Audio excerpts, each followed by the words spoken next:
Oke, ini sudah nampak belum yang saya share screen sekarang? Sudah, Pak. Udah, Pak. Oke, ini ada buku panduan Sudah. untuk PKL dan BP. Saya rasa juga kalian juga sudah punya. Ini saya akan jelasin yang ringkasnya saja.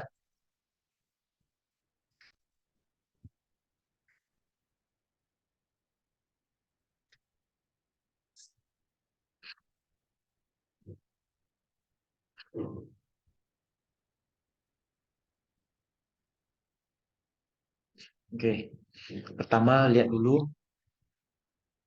Ini ada kriteria penilaian dari Fakultas Bisnis ya.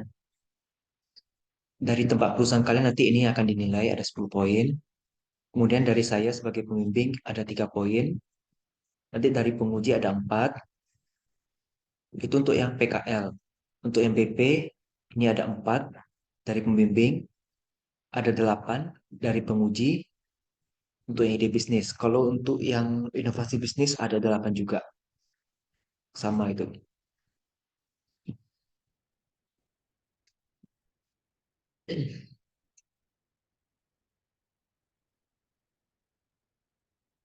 Nah, ini untuk yang PKL nanti ada fungsi pengawas. Yang paling penting nanti setiap minggu tanda tanganlah satu form itu. Ada formnya. Kalian pasti udah tahu juga formnya ya. Kalian yang mahasiswa PKL juga ini persyaratannya silakan dibaca. Ini untuk mahasiswa MPP tinggal dibaca juga. Penulisan. Kalian pakai kertas A4, marginnya 4433, spasi 1,5.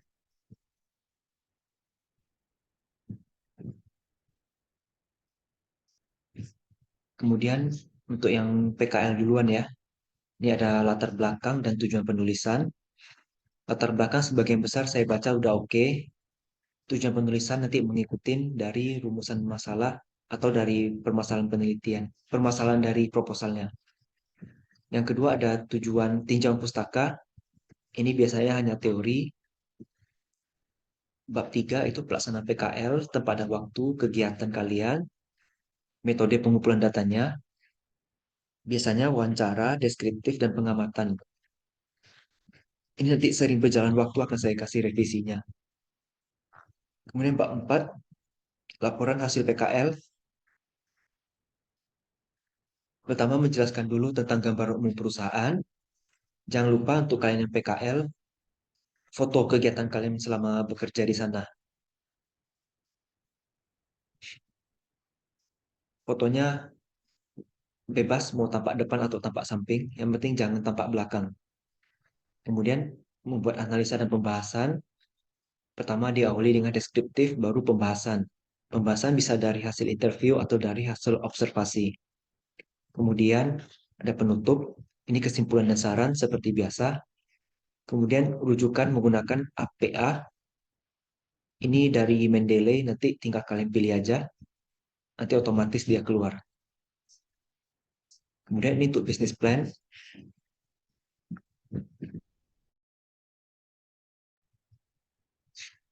Yang bab 1 pendahuluan sama latar belakang dan tujuan juga. Latar belakang udah ada beberapa kali saya jelaskan melalui Zoom untuk masing-masing kelompok BP. Untuk tujuan nanti menyesuaikan. Yang kedua, deskripsi produk. Ini nanti ikutin produknya ini apa, keunggulannya apa, pesaing dan ketersediaan. Sama harganya nanti juga ditampilkan di bab 2 ini. Harga jual ya. Bab 3 pemasaran. Ini ada target pasar, proyeksi permintaan penawaran, asumsi yang digunakan, dan strategi pemasaran. Di sini termasuk nanti masalah logo dan media sosial dimasukin ya di sini. Kemudian bab 4 manajemen sumber daya manusia. Ini bentuk struktur organisasi, job desk, latar belakang karyawan, jumlah kebutuhan karyawan nanti akan dijelaskan di sini. Nanti ada contohnya biar lebih jelas. Bab 5 proyeksi keuangan. Ini kalau di pelajaran atau di mata kuliah manajemen keuangan sudah ada semua. Kalau butuh lembar kerjanya bisa cek di Google Drive ada contohnya. Kemudian bab 6 analisa risiko bisnis. Di sini kalian harus menjelaskan apa-apa saja yang menjadi risiko kalian selama menjalankan kegiatan bisnis plannya ini. Nanti ada contoh juga. Kemudian ada penutup, ini isinya kesimpulan dan saran untuk bisnis plannya.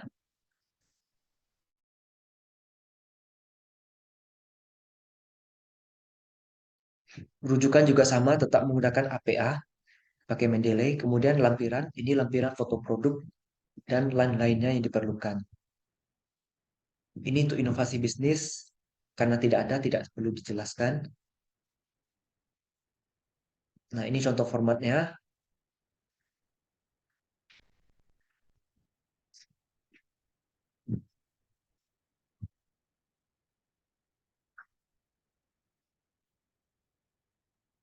Ini kata pengantar.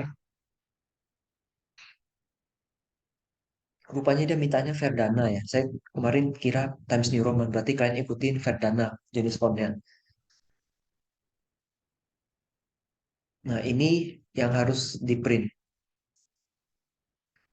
Baik PKL maupun BP, print halaman depan ini nanti tulis tangan. Kalau mau pakai ketik juga boleh, silakan diatur aja. Ketuanya bukan ini lagi, ketuanya udah ganti. Kemudian surat keterangan, ini kalau yang PKL aja.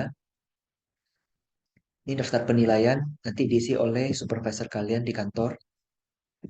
Ini absensi tatap muka mahasiswa dengan dosen pembimbing. Ini nanti kalian ketik atau tulis tangan boleh.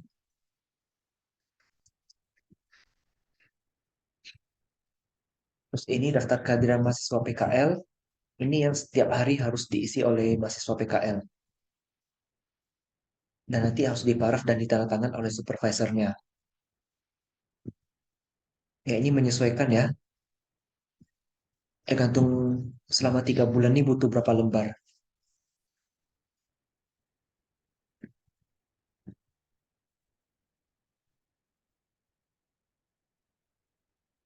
Nah ini laporan kegiatan mahasiswa selama PKL. Ini juga kalian yang buat, tulis tangan atau ketik boleh. Nanti ditandatangan oleh supervisor kalian.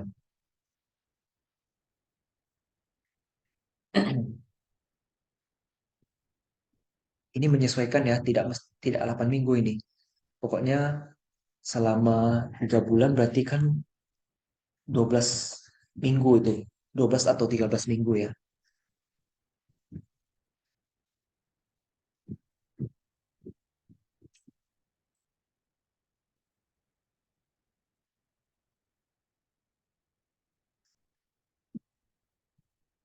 Kemudian ini catatan, ini juga di print, wajib diisi oleh supervisor kalian. Ini saran juga wajib diisi oleh supervisor perusahaan kalian.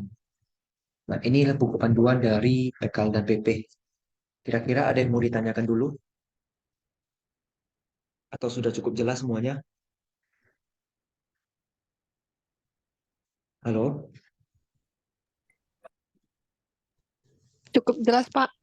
Sudah, Pak. Pak, yang ketuanya jadi siapa ya? Halo? Ya, Meliana. Yang ketuanya jadi siapa ya, Pak? Yang Ibu Ayu itu harus Oh, diganti jadi siapa ya? Soalnya di buku panduan yang terbaru namanya itu. oke. Ini saya ketik, saya udah kirim di WA ya namanya. Oke, makasih, Pak.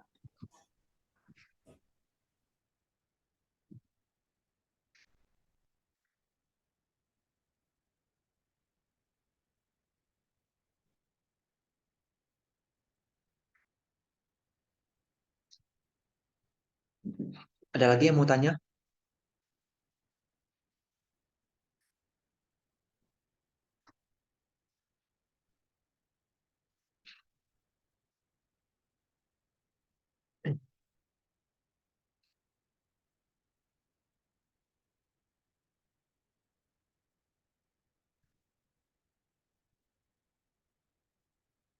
Yang saya share screen sekarang sudah nampak?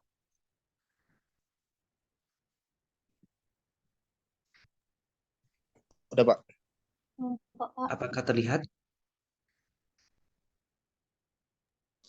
Halo, apakah terlihat? Terlihat, Pak. Ya, Terlihat, ini Pak. contoh Terlihat, poster. Pak. Terlihat, Kak. Ya, ini contoh poster untuk yang PP. Di sini nampak ya, ada logonya yang sebelah kiri ini. Kalian juga siapin logo ya. Kemudian ini Blogspot atau Instagram boleh. Nanti dibuat juga media sosialnya. Minimal Instagram lah.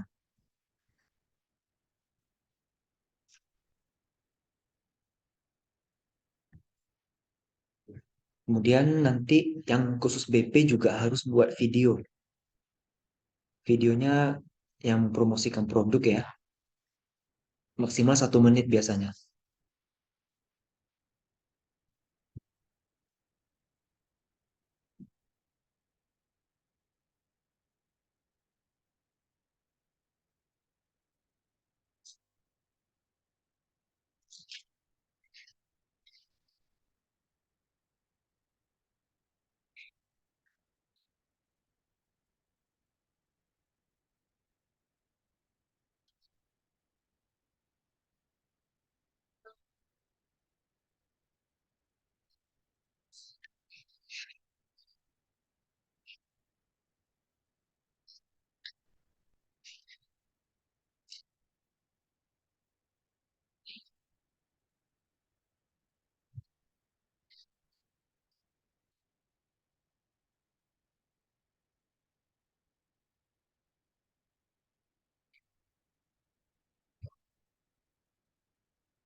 Video nggak usah terburu-buru.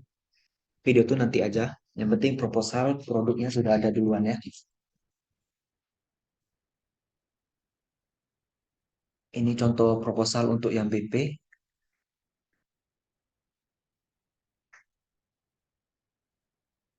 Apakah sudah terlihat? Sudah, Pak.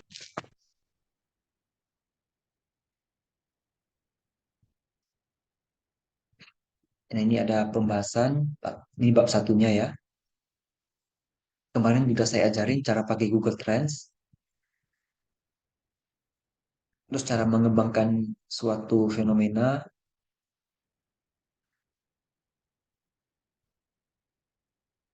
Oke, berikutnya bab 2 deskripsi produk.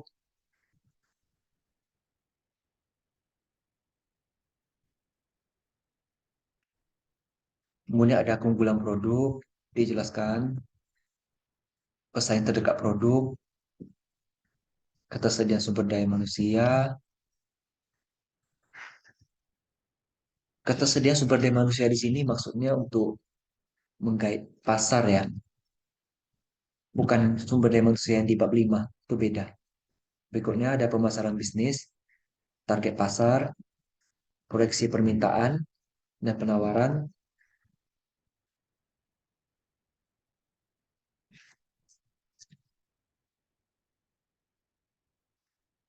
Asumsi yang digunakan untuk menghitung proyeksi,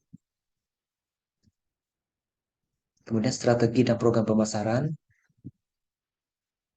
Nah, ini dia. Kalau ada website, masukin websitenya. Kemudian logo nanti masuk ke sini juga. Kemudian dia menggunakan SWOT di sini. Nanti kalau bingung, ini saya ajarin caranya. Berikutnya ini manajemen SDM. Ini job desk-nya, latar belakang. Kemudian bab 5 keuangan. Jelasinlah semua biaya-biayanya. Terus potensi pendapatan. Terus break even-nya harus minimal jual berapa baru bisa balik modal.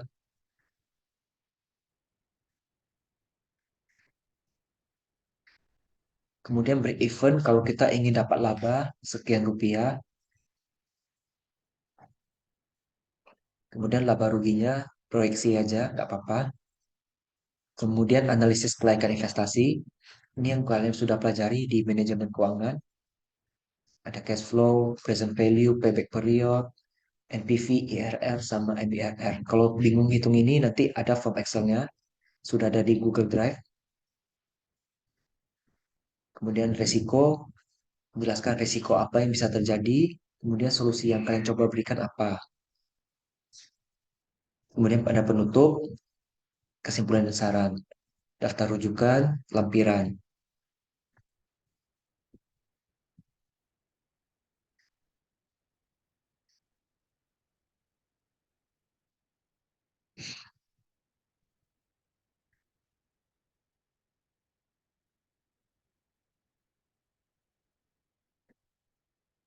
Oke, berikutnya saya kasih contoh lagi untuk yang PKL.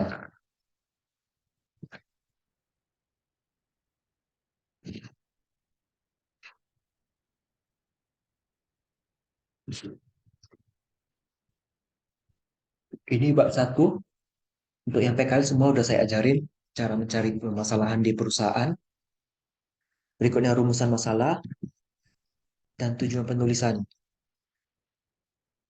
Tinjauan pustaka ini teori, urutkan aja teorinya sesuai yang kalian pakai.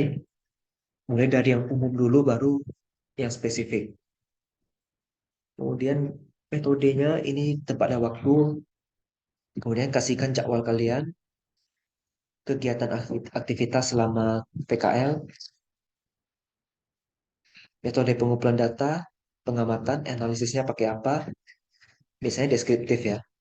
Kemudian laporan PKL, di bab 4 ini ada gambaran umum perusahaan, visi misi, struktur organisasi, aktivitasnya ngapain. Masuklah di sini foto kalian sedang bekerja. Kemudian pembahasan, 5 kesimpulan dan saran.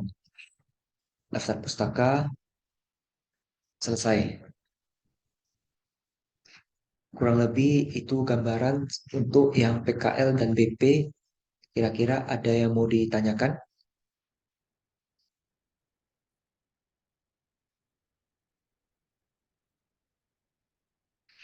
Patrick, punya kamu gimana?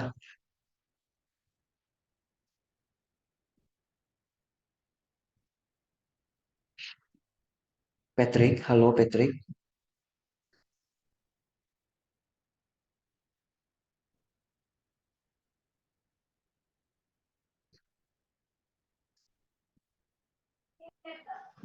Halo, selamat malam Pak. Ya, Gimana Pak? udah sampai mana perkembangannya? Masih ini sih Pak, masih bingung di judul terus untuk eh, gimana ya menentukan permasalahannya itu.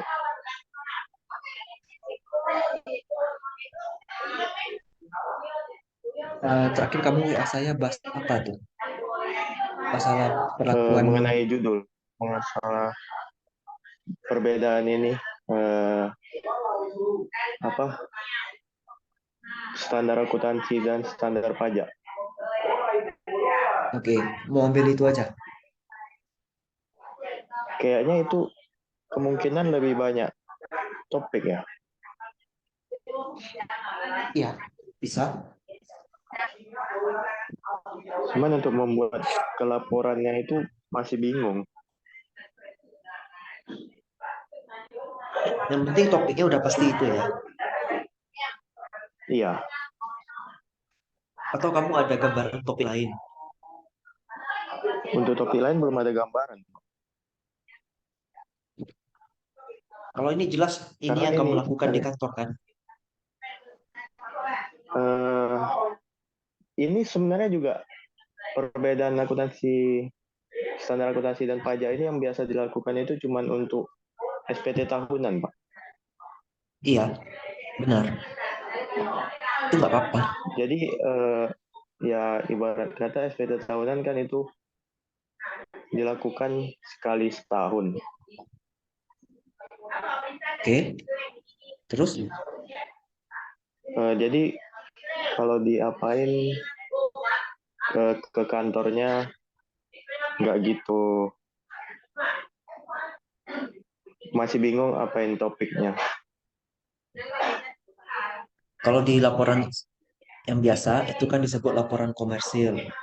Kalau untuk yang pajak itu namanya laporan fiskal. Itu pasti ada perbedaan kan. Ah, iya. Biasanya dari sana sih diambil. Kamu lihat terjadi beda tetap dan beda temporer pada akun-akun apa saja. Yang kayak gitu yang di eh, ada pembedaan, ada pembebanan yang nggak boleh dipajak gitu kan, Iya, yang nggak boleh diakui gitu. Kayak gitu sih iya. sebenarnya.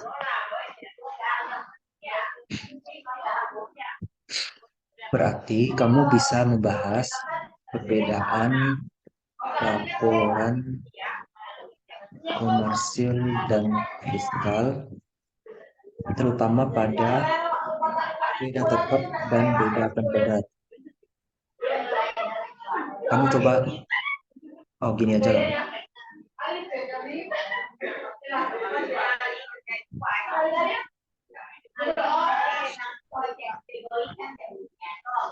Ini coba saya share screen-nya. Udah terlihat belum nih Google? Udah Pak. Nah, ini ada nih beda tetap atau beda permanen sama beda temporer. Diakui menurut akuntansi tetapi tidak diakui secara fiskal. Iya Pak. Ini diakui menurut akuntansi dan fiskal namun dalam kurun waktu yang berbeda. Nah, ini ada contoh-contohnya semua nih. Kalau misalnya perusahaan kamu ada leasing, leasing itu perlakuannya beda itu antara akuntansi dengan fiskal. Ini perusahaan bergerak di bidang perkebunan sih Pak. Perkebunan kelapa sawit. Perkebunan. Iya sih, perkebunan kan pasti butuh alat berat kan. Iya, ada alat berat. Kalau misalnya alat beratnya dibeli secara leasing, ya ini pas nih cocok. Tapi kalau alat beratnya dibeli secara tunai, ya nggak ada. Nah, kemudian kan tidak hanya itu saja. Contohnya ada, saya bingung juga kasih contohnya. Tapi banyak contohnya itu, di mana di akuntansi diakui, di pajak tidak diakui, atau sebaliknya. Kalau mau cari perbedaan-perbedaan kayak gitu yang seperti yang Bapak cariin ya. Iya.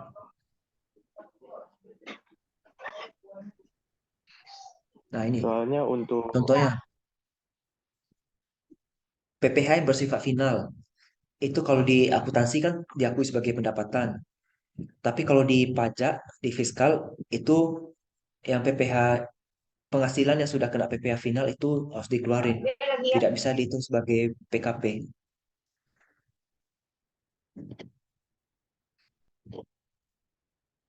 Kemudian ini juga nih beda temporer. Nah, ini contohnya penyusutan, ada metode penilaian persediaan, atau ada contoh-contoh lainnya. Ya kalau kamu paham ya bagus judulnya seperti ini. Karena yang lebih tahu pekerjaan ya kamu. Saya hanya bisa menyarankan aja bagusnya seperti sebenarnya apa. ya karena dalam pekerjaan ini sebenarnya banyak bidang sih, bukan hanya ke pajak dan akunting, dan ada urus Mhm. kas juga, ada urus kas bank. Cuman kalau mau dipilih seperti yang Bapak bilang harus ada permasalahannya itu yang Iya, bingung biasanya gitu menjelaskannya. yang jelas yang paling kamu pahami permasalahannya apa sekarang? Topik apa? Yang baru sejauh ini kepikirannya cuman ini sih Pak. Oke. Terus ini kan data keuangan ya, berarti kan perusahaan nggak bisa secara gampang mau kasih kamu untuk pakai kan? Ah, Setidaknya kamu bisa cerita kalau di perusahaan ada terjadi perbedaan laba secara akuntansi dengan laba secara fiskal. Tidaknya itu yang bisa diceritakan. apakah nggak hanya membahas itu apa tidak terlalu singkat Pak? agak singkat sih, tapi apakah ada topik lain yang bisa lebih kuat kamu, yang lebih bisa kamu pahami?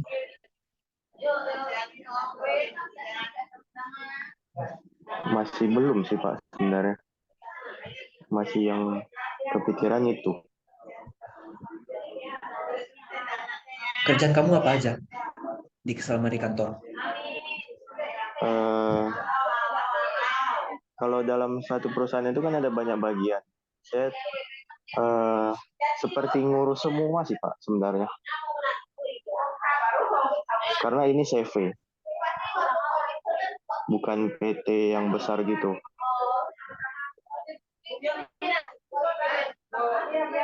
Jadi dari data keuangan, pajak, dari keuangan itu semuanya termasuk gitu. Ada kas, urus bank,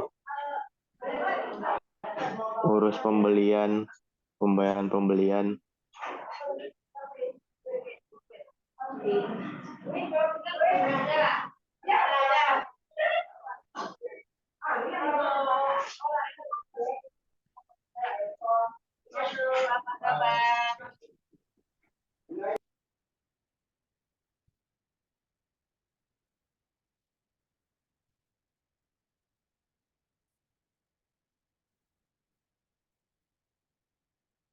Saya ada baru kasih chat satu. Apa betul yang kamu kerjakan seperti itu siklusnya?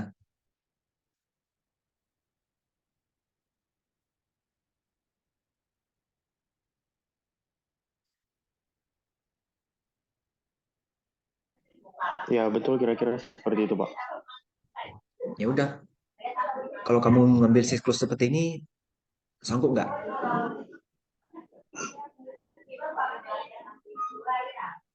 Maksudnya Pak, maaf. Ya, biasanya kan orang kalau untuk PKL hanya ambil sebagian bagian aja, sepotong-potong. Kalau ini berarti udah satu siklus perusahaan ini. Oh,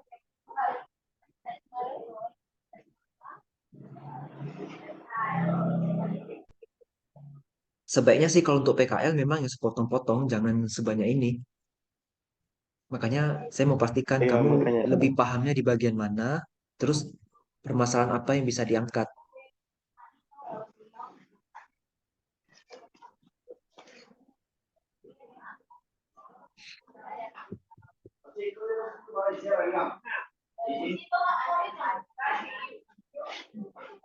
Yang karena untuk permasalahan ini kayaknya yang ini aja deh Pak, yang tadi.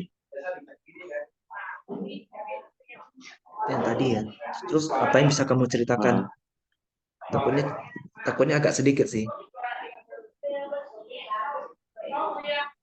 kalau misalnya yang biasanya terjadi masalah di bagian finance gitu, ada nggak ya Pak topiknya yang mungkin bisa Salah bayar. saya Ya, bahaskan? kesalahan bayar Salah biasanya. bayar, Ya,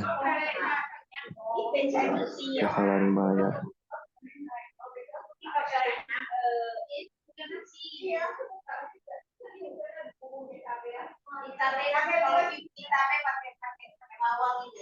Kesalahan bayar itu biasa yang dibahas di mana Pak?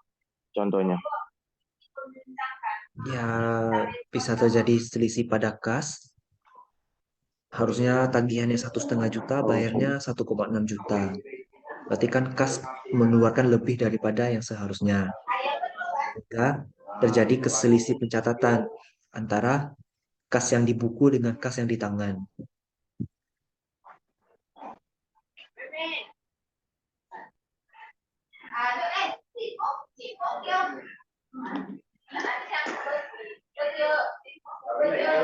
jadi kalau misalnya dua pembahasan gitu boleh ya Pak? Misalnya di yang tadi kurang, terus saya bahas di kesalahan pembayaran. Itu boleh digabung atau harus pilih salah satu? Lebih baik pilih satu. Pilih satu ya.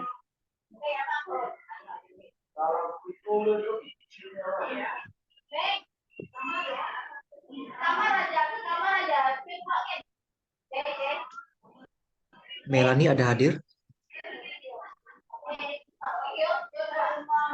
Friska ada hadir.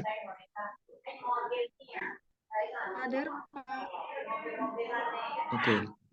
Patrick, kamu segera ya tetapkan mau topiknya apa biar bisa segera saya arahkan. Untuk Friska gimana perkembangannya? Baik, Pak.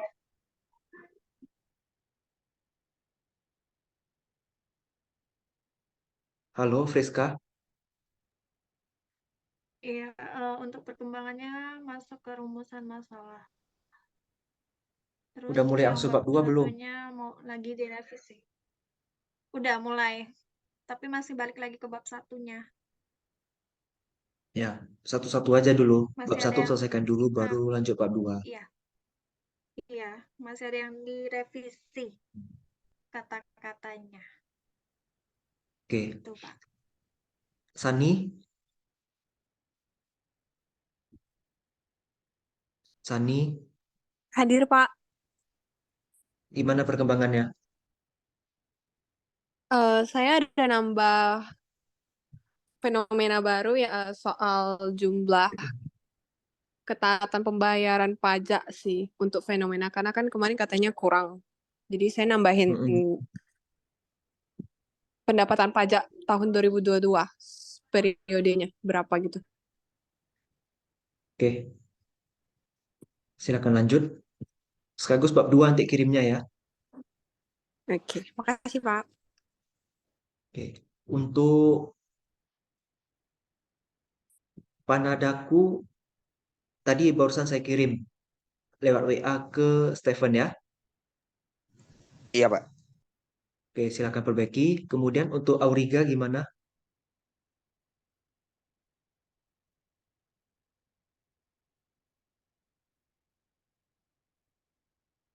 Kindi, Faibelia, Roselyn.